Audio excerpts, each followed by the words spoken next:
በአማራ ክልልና በተለያዩ ቦታዎች የጀመረው ውጊያ አሁንም ተባብሶ የቀጠለ ሲሆን ፋኖ በአራቱም አቅጣጫ ድል ማድረጉንም ቀጥሎበታል።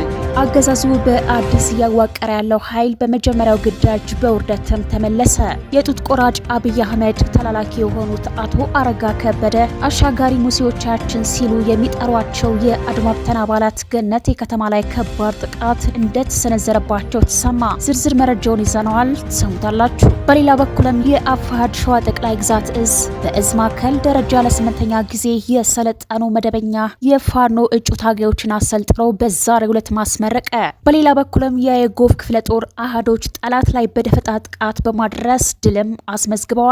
መረጃውንም ከግንባር በስፋት ይዘነዋል፣ ታደምጡታላችሁ። ሰላም ጤና ይስጥልን። የተወደዳችሁና የተከበራችሁ የቻናላችን አድማጭ ተከታታዮቻችን በያላችሁበት የዓለም ዳርቻ ሰላምታችን ይድረስ ያለን አሁን ለሰዓቱ መደመጥ ያለባቸውን አጫጭርና ወቅታዊ መረጃዎችን ይዘን ቀርበናል። ለቻናላችን አዲስ የሆናችሁ ቻናሉን ሰብስክራይብ እንዲሁም ቪዲዮ ላይክና ሼር በማድረግ ቤተሰብ እንድትሆኑ በአክብሮት የጠየቅን ወደ መረጃዎቻችን እናልፋለን። እስከ ዝግጅታችን ፍጻሜ ድረስ አብራችሁን ሆኑ። አገዛዙ በአዲስ እያዋቀረ ያለው ኃይል በመጀመሪያው ግዳጁ በውርደትም ተመለሰ። የአማራ ፋኖ ብሔራዊ ኃይል አፋብአ ሰሜን አማራ ቀጠና በላይ ዘለቀ እዝ ዳግማዊ ቴዎድሮስ 5ኛ ኮር አካል የሆነው ጎንደሬ በጋሻው ክፍለ ጦር በዛሬው ዕለትም ከገደብዬና ከዳባት ከተሞች ተውጣቶ ወደ ሚጦ በጠዋት ያቀናው አገዛዙ በአዲስ ያዋቀረው እዝ በተርቦቹ ተገርፎና ተዋርዶ ሙትና ቁስለኛውን እያንጠባጠበ ተመልሰዋል። በአውደ ውጊያ የጎንደሬ በጋሻው ክፍለ ጦር አካል የሆኑት የቴዎድሮስና የአጥናፉ ብርጌድ አባላት በጀግንነት የአገዛዙን ወንበር አስጠባቂ መከላከያ ተብየው እና ሽመልስ አብዲሳ ጥሬ ስጋ እያበላ አዘጋጅቶ ለምዶ አልብሶ ወደ ቀጠናው ያስገባው የኦሮሚያ ልዩ ኃይል አባላት በቀይ ጥይት እንደ በዓል ሰንጋ ተዘርረዋል። የጎንደሬ በጋሻው ክፍለ ጦር አባላት በአውደ ውጊያ 10ን በሞት 6ቱን ከከባባድ እስከ ቀላል ቁስለኛ ሲያደርጉ ጠላት ፈርጥጦ ወደ መጣበት ተመልሰዋል። መንግስት ከተለያዩ አሃዶች ሰባስቦ በአዲስ አንድ እዝ ለማቋቋም ደፋ ቀና እያለ ባለበት ወቅትም የደረሰበት ምት ከፍተኛ ድንጋጤ ውስጥም ከቶታል። መረጃውን ያደረሰን የጎንደሬ በጋሻው ክፍለ ጦር ህዝብ ግንኙነት ኃላፊ አርበኛ ታደሎ ደሴ ካስትሮ መረጃችን የቀጠለ ሲሆን በሌላ በኩልም የአፋሕድ ሸዋ ጠቅላይ ግዛት እዝ በእዝ ማዕከል ደረጃ ለ8ኛ ጊዜ የሰለጠኑ መደበኛ የፋኖ እጩ ታጋዮችን አሰልጥነው በዛሬው ዕለት ማስመረቀ። የአማራ ፋኖ ህዝባዊ ድርጅት ሸዋ ጠቅላይ ግዛት እዝ ከአገዛዙ የአየር ወለድ ኮማንድ ጋር ከሚያደርገው የየዕለት ውጊያ ጎን ለጎን ወጣቶችን አሰልጥነው በማብቃትና አስመርቆ ወደ ትግል በማስገባት አንጋፋ ልምድ ያለው ተቋም ሲሆን በእዝ ደረጃ ለተከታታይ 8ኛ ጊዜ ተቋሙ ሲያሰለጥናቸው የነበሩ እጩ ፋኖችን የእዙ ከፍተኛ አመራሮች በተገኙበት በደማቅ ሁኔታ አስመርቀዋል። በምረቃቱ ላይ የተገኘው የአፋሕድ ሸዋ ጠቅላይ ግዛት እዝ ሚዲያና ኮሚኒኬሽን መምሪያ ኃላፊ አርበኛ ዱናይ አበበም ሰልጥናችሁ የተመረቃችሁበት ቦታ የአጼ ምኒልክ አያቶችና ቅድመ አያቶች ቀዬ ነው። የሸዋን ታላቅነት የሸዋን አንድነት የመለሱት መርዕድ አዝማች ወሰን ሰገድና የነ መርዕድ አዝማች አስፋው ሰንቀዬ ነው። እንደ አባቶቻችን የሸዋን ታላቅነትና አንድነት የአማራን የትንሣኤ ዘመን ማሳጠር አለብን ሲል አርበኛው መልእክቱን አስተላልፈዋል። ይህ በእንዲህ እንዳለ በሌላ በኩልም የጡት ቆራጩ አብይ አህመድ ተላላኪ የሆኑት አቶ አረጋ ከበደ አሻጋሪ ሙሴዎቻችን ሲሉ የሚጠሯቸው የአድማ ብተና አባላት ገነት የከተማ ላይ ከባድ ጥቃት እንደተሰነዘረባቸው ታውቋል። የአማራ ብሔራዊ ኃይል ምስራቅ አማራ ቀጠና ሚኒሊክ ዕዝ ንጉስ ሚካኤል አሊኮር ስር የሚገኙ የአርበኛ ደም አሊ አባናዶ ክፍለ ጦር ሰራዊት በዛሬው ዕለትም ጥቅምት 10 2018 ዓ.ም ደቡብ ወሎ ገነት የከተማ አቅራቢያ በወሰደው እርምጃ በርካታ ቁጥር ያላቸው የአድማ ብተና አባላት ሲገደሉ በርካቶች ደግሞ መቁሰላቸውን ጣቢያችን ለማረጋገጥም ችለዋል። በኦፕሬሽኑ ከተደመሰሱት የአድማ ብተና አባላት መካከል ማዕረግና ስማቸው በውል ያልተለየ ሻለቃ አዛዥ እንደሚገኙበትም ታውቋል። መረጃችን አሁንም የቀጠለ ሲሆን በሌላ በኩልም የጎፍ ክፍለ ጦር አሃዶች ጠላት ላይ በደፈጣ ጥቃት በማድረስ ድል አስመዘገቡ።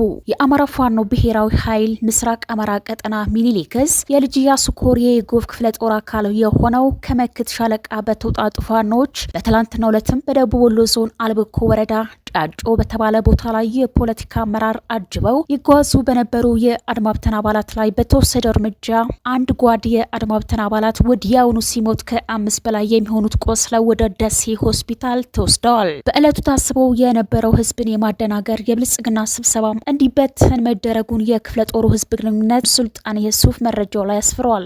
መዳረሻው ድልና ነጻነት የሆነው የአማራ ህዝብ የህልውና ተጋድሎ ተጠናክሮ ይቀጥላል። አድማጮቻችን መረጃችን አሁንም የቀጠለ ሲሆን በሌላ በኩልም አስደማሚ የህዝብ መድረክ የታየበት የአማራ ፋኖ ብሔራዊ ኃይል ደቡብ አማራ ቀጠና ሳምነው እዝ አጼ ዘርዓ ያዕቆብ አንደኛ ኮር አካሄደ። እንደሚታወቀው የአማራ ፋኖ ብሔራዊ ኃይል ደቡብ አማራ ቀጠና ሳምነው እዝ አጼ ዘርዓ ያዕቆብ አንደኛ ኮር ህዝባዊ ውይይቶችን እንመክራለን፣ እንወያያለን፣ እናደራጃለን በሚል በሚያስተዳድራቸው ቀበሌዎች ህዝባዊ ውይይቶችን አድርገዋል። ይህ በእንዲህ እንዳለ አገዛዙ በተለይም ስልጣን ከያዘ በማግስቱ ጀምሮ በኤፍራታ ግድም ወረዳዎች ያለ የሌለውን በትር ሲወጣ የቆየ መሆኑ የሚታወቅ ነው። ሆኖም አፋብአ ደቡብ አማራ ቀጠና ሳምነው እዝ አጼ ዘርዓ ያዕቆብ አንደኛ ኮር በስሩ በሚገኙት የአጼ ይኩኖ አምላክ የ7 ለ7 ክፍለ ጦር በሚያስተዳድራቸው ቀበሌዎች ተከታታይነት ያላቸው ህዝባዊ ውይይቶችን የአሳምነው እዝ አመራሮች በተገኙበት እየተደረገ ይገኛል። በዚህም በአግላ ማጀቴ ቀበሌና በመስቀል በር አርባያ ገበያ የአፋብአ ደቡብ አማራ ቀጠና ሳምነው እዝ ምክትል ፖለቲካ ዘርፍ መምሪያ ኃላፊ አርበኛ ኤፍሬም ባዩና የኮሩ አመራሮች እንዲሁም የ7 ለ7 ክፍለ ጦር አጼ ይኩኖ አምላክ ክፍለ ጦር አመራሮች በተገኙበት ሰፋ ያለ ውይይት ሰፋ ያለ የህዝብ አደረጃጀትና የህዝብ መድረክ በማዘጋጀት ከውጊያ ጎን ለጎን ከማህበረሰቡ ጋር የውይይት መድረክ አካሂዷል።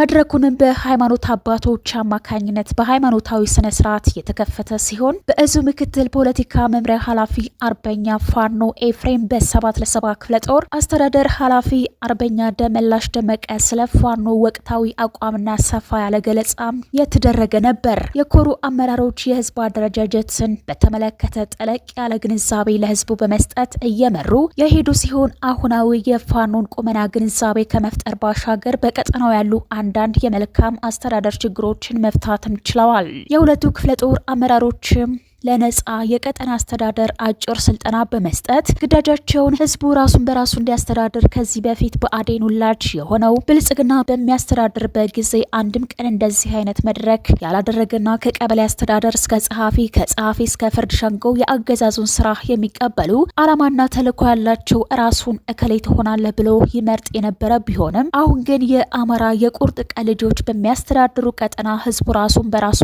እንደሚያስተዳድር የአደረጃጀት ግንዛቤ በመውሰድ ለዚህ ስላበቃችሁን ሀሳባችን በነጻነት እንድንገልጽ ላደረጋችሁን ልጆቻችን ክብርና ምስጋና ለእናንተ ይገባል በማለትም የአሳምነው እዝ አጼ ዘርዓ ያዕቆብ አንደኛ ኮር የ7 ለ7 ክፍለ ጦርና አጼ ይኩኖ አምላክ ክፍለ ጦር አመራሮችን እናመሰግናለን። እኛም ዛሬ ለአመታት ስንናፍቀው የነበረው የመኖር ነጻነት ስላድላችሁን ፈጣሪ ከእናንተ ጋር ይሁን፣ ለድል ያብቃችሁ በማለት አመስግነው ህዝቡም ይሆነኛል የሚለውን መሪ በመምረጥና የተመረጡት የቀበሌ አስተዳደር ምክትል አስተዳዳሪ ሴቶች ጉዳይ ፍርድ ሸንጎና ወጣቶች ጉዳይ በሙሉ ቃለ መሐላ በመግባት ለመረጣቸው ህዝብ በታማኝነት ለማገልገል በአንድ ድምጽ ቃል በመግባት መድረኩን በሃይማኖት አባቶች ጸሎት ተጠናቋል። መረጃውን አጠናክሮ ያደረሰን የአማራ ፋኖ ብሔራዊ ኃይል ደቡብ አማራ ቀጠና ሳምነው እዝ የአጼ ዘርዓ ያዕቆብ አንደኛ ኮር ህዝብ ግንኙነት ኃላፊ አርበኛ ማረ ታዘዘ ነው። ይህ በእንዲህ እንዳለ በሌላ በኩልም የምስራቅ አማራ ኮር 1 ኮር 2ና የሚኒሊክ እዝ ልዩ ዘመቻ